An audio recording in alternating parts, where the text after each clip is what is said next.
2020 seems to be the year of conspiracy theories. Now, let's talk about why tritones don't exist and why the B-flat minor triad contains the meaning of the entire universe.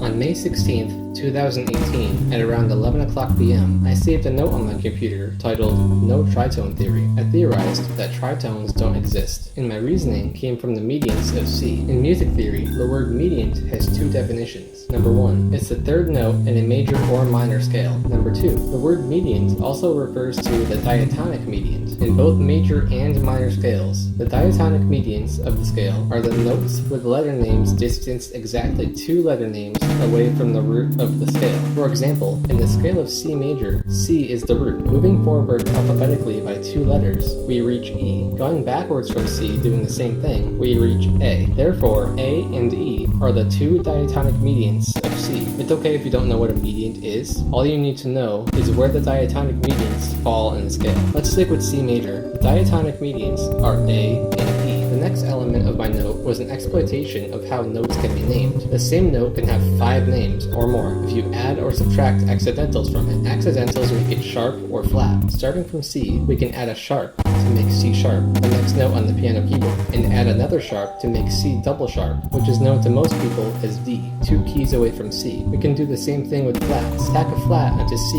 and we get C flat, otherwise known as B, and adding another flat gives us C double flat, which is just B flat. I'll apply the same process for A and E. Now we're seeing exactly what I wrote on that note. At the bottom of the note, I made the bold claim that all C mediant chords encompass all 12 notes of the chromatic scale. Let me illustrate. I'll put this, what I'll now refer to as the A strand, here. Now I'll place the C strand to the right. Notice that they seem to overlap. I'll meld them together.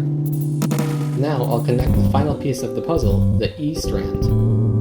The C strand and the E strand only share one note, D, but the A and C strands share 2 notes, B flat and C flat. That makes more sense when you look back at the original note. B flat and C flat appear in both the A and C strands, but not at all in the E strand, yet D appears in both the C and E strands. The A and C strands are strongly bonded, and the E strand is weakly bonded. This can act as a demonstration which explains why these are the same chord.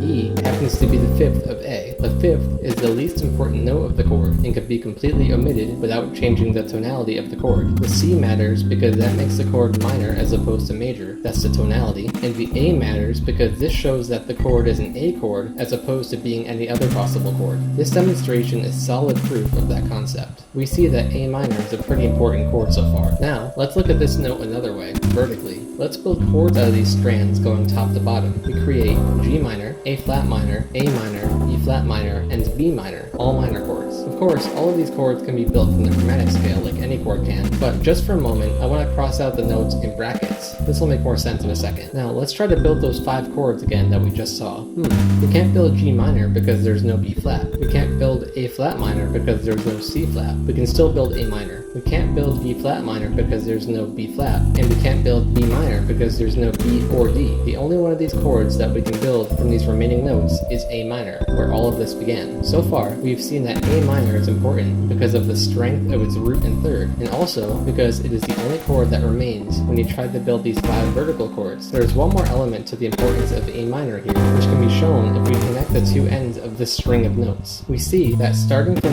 E flat, going all the way up to A, the root of A minor, every single note is chromatic. There is no break. We don't break from this until we skip directly to C, the third of A minor, which makes it a minor chord. Then we skip back to E flat, which starts the cycle over again. The E flat would make this into an A diminished chord. Diminished chords are built from notes that are exactly 3 keys apart on the piano keyboard. We skip forward from A 3 keys to get to C, 3 keys to get to E flat, and 3 more to get to G flat, and 3 keys more takes us back to A. It all centers on A. Notice even with this demonstration, there was no E, just A and C. And technically speaking, diminished chords are still a type of minor chord, so we're still working with A minor. We can repeat all these processes starting from any minor triad. It doesn't have to be A minor. If we replace the letter names with the scale degrees, 1 representing the root, 3 representing the third, and 5 representing the fifth, this is what we get. There's one more interesting tidbit about tritones that I want to discuss. Let's talk about key signatures for a second. Key signatures tell you what notes to play in a song. If you play those notes, you'll be in that key. All key signatures start from A minor, which is blank, and that's the same as C major. When you add a flat, you get F major, or when you add a sharp, you get G major. So B flat first appears in the key of F major. However, the enharmonic name for B flat is A sharp, which first appears in the key of B major. F and B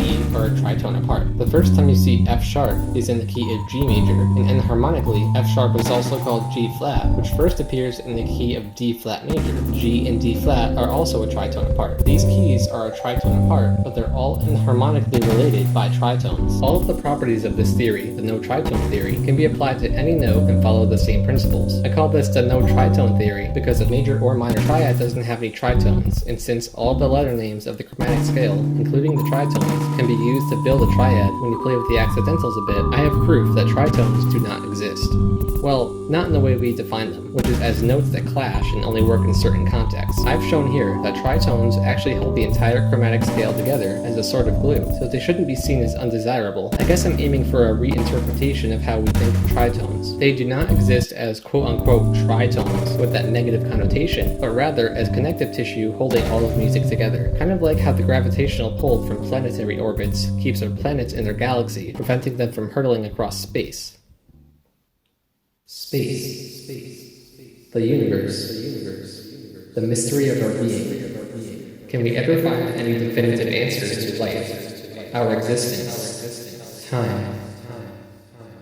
Well, NASA got us halfway there when they discovered all the way back in 2002 that black holes make sound. Sound waves are emitted from black holes when they are first formed, and resonate for hundreds of thousands of light years. The ones discussed in this article from NASA come from a black hole in the Perseus galaxy cluster. This sound is the lowest pitched sound that scientists have yet to hear from our universe, and it's been droning on for roughly 2.5 billion years. Billion with a B. It just so happens to be B flat. Well, not a B flat that we can hear as humans. It's 57 octaves below middle C, way below what humans can hear. Scientists found that these sound waves help to explain the creation and growth of galaxy clusters. It helps them understand why there's so much hot gas in galaxy clusters that, contrary to logic, has not cooled down from X-rays carrying away heat energy, which leads to the formation of stars in a black hole. As the black hole swallows things that come into its orbit, jets of pressurized material push gases out and away from the center of the black hole, forming cavities. The sound waves resonating from these cavities may be keeping the gases within a galaxy cluster hot. As recently as 2015,